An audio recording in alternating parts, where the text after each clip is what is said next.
NEET પરીક્ષામાં ગોટાળા મુદ્દે એબીવીપીએ હવે આક્રમક વલણ અપનાવ્યું છે। અખિલ ભારતીય વિદ્યાર્થી પરિષદની માંગ છે કે સરકાર પરીક્ષામાં થયેલા ગોટાળાની સીબીઆઈ તપાસ કરાવે। અખિલ ભારતીય વિદ્યાર્થી પરિષદે એનટીઈ સામે પણ આક્ષેપો કર્યા છે। જો તપાસ નહીં થાય તો એબીવીપી આંદોલનનો રસ્તો અપનાવશે। જૂનાગઢ તાલુકાના સરપંચોને જિલ્લા વિકાસ અધિકારી સામે પડ્યો વાંધો। ગ્રામ પંચાયતના વિકાસના કામકાજનું પંચરોજ કામ તલાટી કરે તો જ માન્ય ગણાય તેવા જિલ્લા વિકાસ અધિકારીના નિર્ણયનો વિરોધ। સરપંચોએ કલેક્ટર કચેરીએ આવેદન આપી નિર્ણય પરત લેવાની કરી માંગ।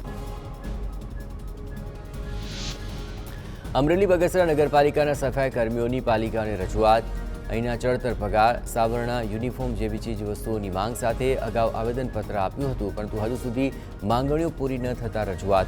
આગામી 18 તારીખ સુધીમાં માંગણીઓ પૂરી કરવામાં નહીં આવે તો કામ બંધ કરવાની ચીમકી।